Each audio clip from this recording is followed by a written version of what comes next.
So finally, another video on the LEGNUM. This one's going to be a little bit different because it's mostly about the trip that I took to go and collect the replacement engine for this. It was over 7,000 k's, so I thought I'd talk a little bit about the journey that I took and the things that I saw. There is some car content. Please let me know if you end up enjoying this type of video, and I'll continue to make them if the need arises. But in the meantime, let's see how this one goes. So of course, the perfect start to a road trip would be to do it in the rain. So it was slow going because of the fact of it was wet and early morning traffic in the township. Thankfully the rain didn't last too long. The township traffic dissipated and we started making some decent progress.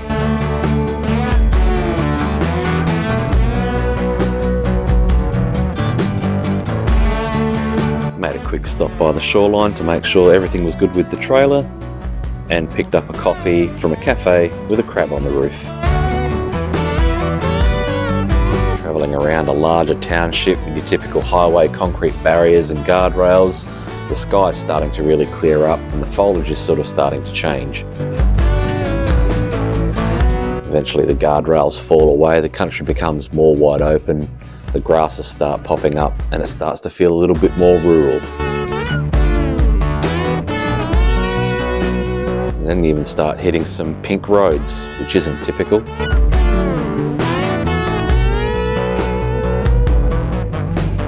Now heading further into central Queensland, all the line markings disappear, the roads get narrower, the dirt gets redder, and that sky couldn't get much more blue.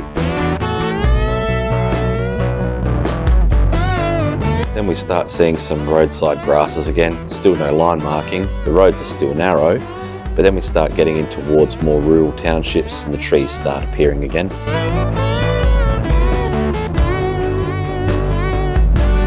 End of the first day, made it to a little town in central Queensland called Barcaldine and managed to even get set up just before sunset.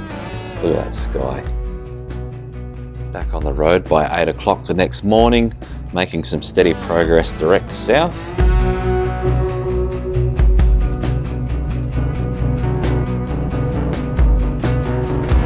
We made it to Charleville for our lunch stop, which we decided to have in a little park with a war memorial. And in the centre median strip on the street out the front was an Aussie icon. Continuing south again, there's more red dirt and grasses, eucalypts lining the side of the road, and the sky is as clear as can be. This is truly open country. There's not even any traffic around.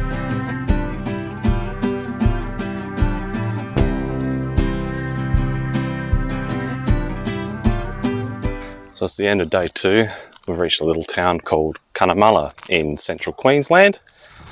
It's taken us about 17 hours to get here. It's about 1,600 kilometres. So we're probably only about halfway. It's another 1.5 days worth of driving to go. So there's a town of about 1,300 people. And apparently there's about 950 kangaroos per person in this town in the area.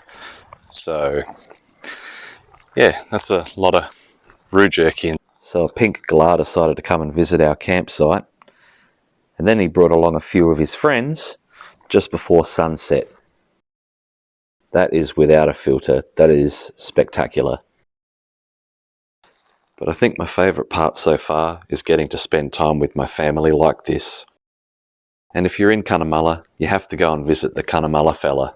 It's got to be done. Now on the third day we got off to a really early start, and I just wanted to show the transition of the sky during the sunrise out in the open country.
Just stopping for some lunch, and then old mate gets on the campus, so that's, you know, great.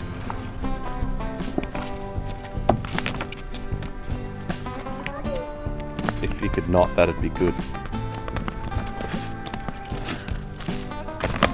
Come on.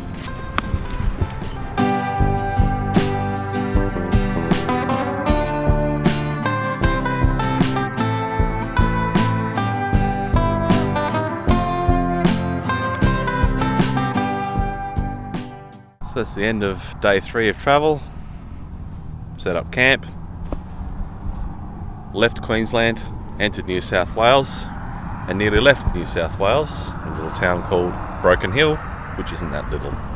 The actual Broken Hill that the town was named after has since been mined out of existence. Skies are no longer clear, it's open grassy plains, so must be getting close to South Australia. The Adelaide Hotel is only one of a few buildings in this town. Green pastures and eucalypts dotting the verge of the road, and that distinctive South Australian rural architecture reminds me that we are getting close.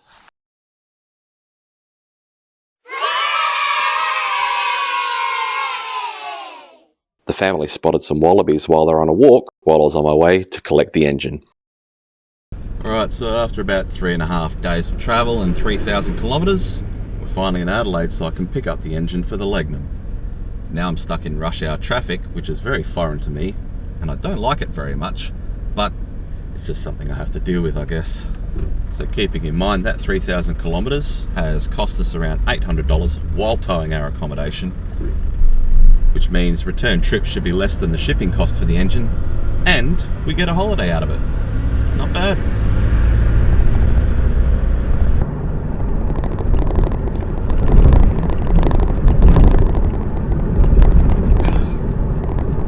You know, it's been a long time since I've driven down Main South Road, and I forgot how bad it is. I'm starting to remember.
So this is the River Murray, which separates the Australian states of New South Wales and Victoria, currently standing in Tooleybuck, which is in New South Wales, and the bank you can see on the other side of the river is Victoria.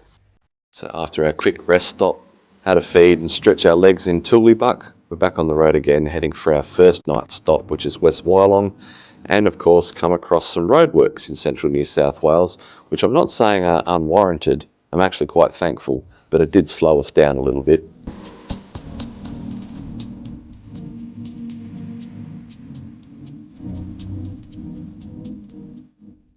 And we see a nice bright mural announcing our arrival into West Wyalong. There's a touch over 900 kilometre stint for our first day back on the road, and a nice backdrop to wake up to first thing in the morning. And it's not often you'd come across a pair of buses from 1955 converted to motorhomes. Second day of the return trip was a shorter one, so we left a bit later than usual.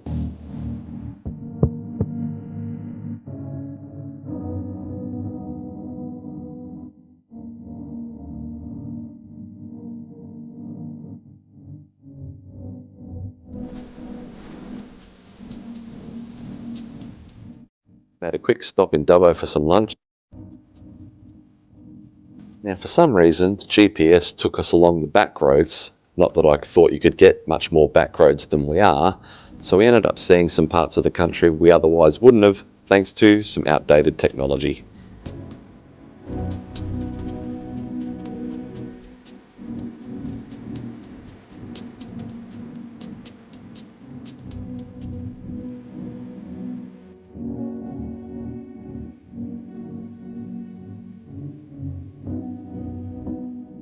Before we knew it, we'd made it to Coonabarabran, which was only about a 400 kilometre trip for the day. It's not often you'd find a stone clock tower in the middle of a roundabout. We got ourselves a nice shady campsite, and for whatever reason there was a tractor in the playground at the campsite for the kids to play on. Well, the clouds had rolled in that night, which prevented us from doing any stargazing, which Coonabarabran is known for, but it did give a rather stunning view in the morning.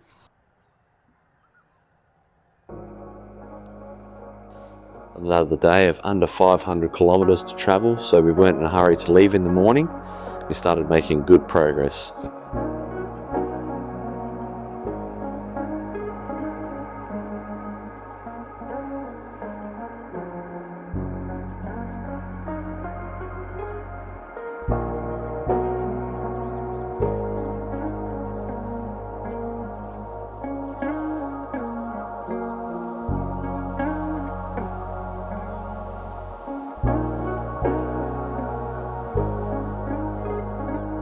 The sign says give way in one lane, but it looks like old mate with the caravan has got other ideas. I guess he must be more important than the rest of us.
So we finally made it to Coffs Harbour, which means we're back on the coast of Australia and able to look at the ocean again.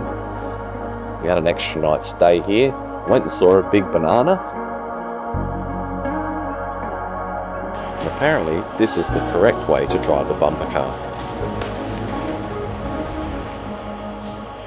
This is the beginning of a severe weather event. It doesn't get much better from here. In fact, we did hit a road that was flooded. We made it through, but apparently half an hour after they closed the highway down, so we were quite lucky. So as this weather system moved south and we kept heading north, it still took us 2.5 days to get through all the weather. Our next stop was Hervey Bay, which normally looks like this, but it didn't look like this when we were there. The bad weather continued once we hit Mackay and left Mackay, and it started looking a lot better by the time we got to Bowen, so we stopped for some mango ice cream, which is the done thing. Seeing the green mountain peaks in the distance and being surrounded by sugarcane reminds me that we are nearly home. It's over 7,000 kilometres and we have made it.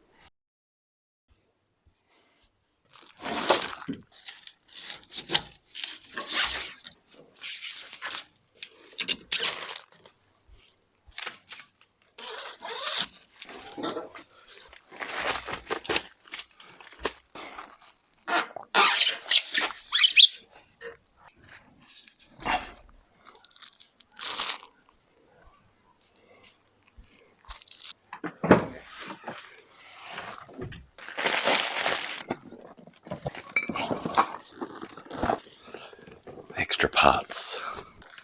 Oh. It's like Christmas for project car owners. I mean, it'll need a clean, but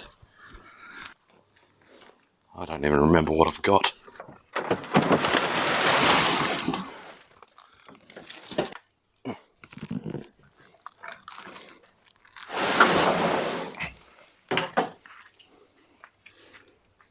Engine crane. Not really.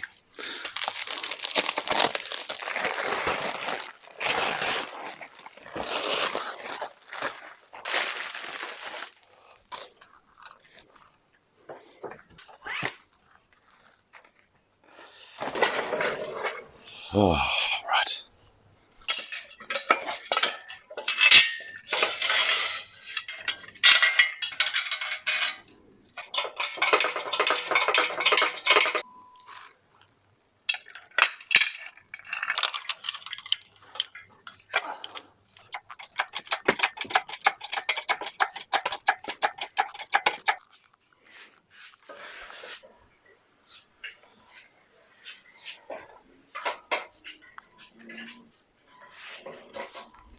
So next day, after moving some things around, I need to clean the back of this engine before I put on the engine stand, because obviously once it's mounted, that'll be in the way and I won't be able to clean this. So I'll get onto that first. Obviously there's more to clean all around the engine, but I can do that once it's mounted to the stand.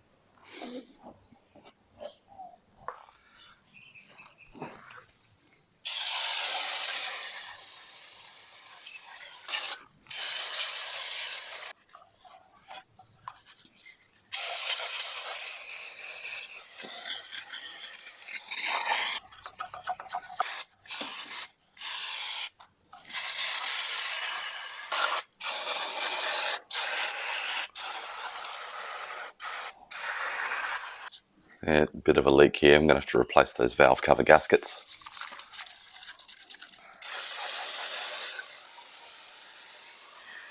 Now, as much as I would like to pull the engine out of the Legnum, drop this one in and drive off into the sunset, this does need some work before I fit it to the car. The valve cover gaskets are leaking. Oil leaks means it won't pass a roadworthy inspection. The whole thing needs to be cleaned, and I really do need to give it a good going over, find any other little issues, sort them out first before I go to the effort of fitting it. Now there's nice little surprises like this here. Someone's used some RTV to seal the turbo outlet pipes. That'll need to be sorted out.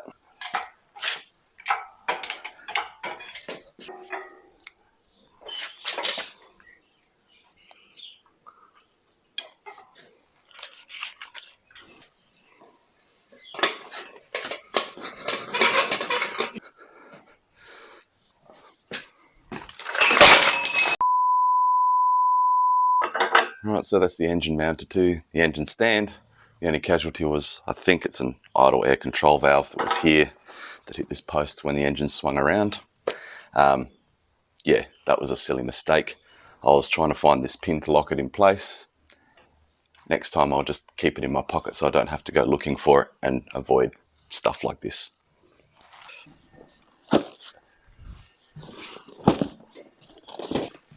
Alright, time to do a bit of unwrapping.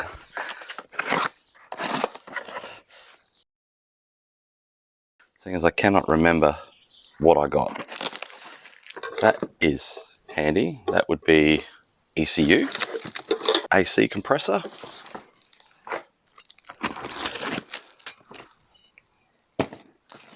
rear rotors here. That's probably fine. Rear calipers with custom purple paint. Awesome.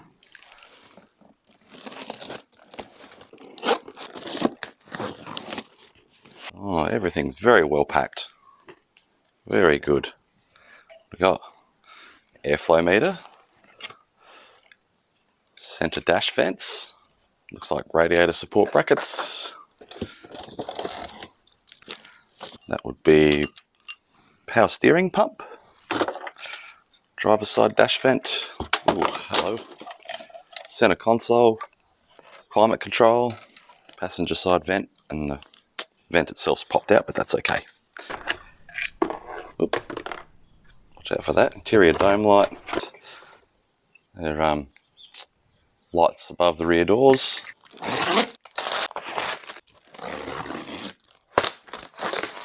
Looks like a whole bunch of custom intake pipe work. That's cool. Whole bunch of bolts. Doesn't hurt to have spare bolts. Idler pulley. Bearing doesn't sound horrible. More intake pipe work. More intake pipe work. Radiator hose maybe. Whole bunch of door seals, boot seal, etc.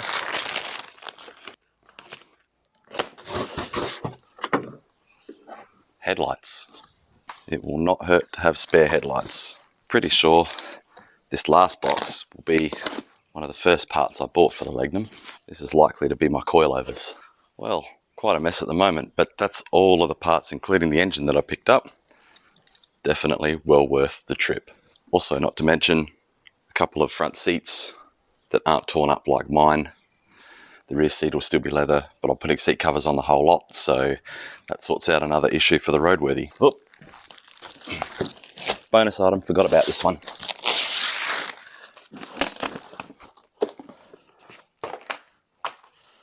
Radiator with fans. Excellent. Well, the only things that I really needed was the engine, maybe the seats, and the coilovers. The rest I grabbed because I'm greedy and I saw the opportunity to have spare parts, and so I took it, and it's a problem I have. I have lots of spare parts for many cars just floating in my shed, and this just adds to the collection. But when I do need something, I'm going to be very happy that I decided to grab some of this stuff. Alright, so all the bonus spare parts are all packed away. One of these coilovers is actually leaking, but the inserts can be purchased separately, so I've got to go online, order one of those. Start looking at ordering parts to refurb that engine before dropping it in, and also start working on some wheels that I picked up for the Celica on that big round trip of Australia, because I can't help but look at Facebook Marketplace and just buy stuff even though I don't have room to put it really. Got them home though. See you in the next one.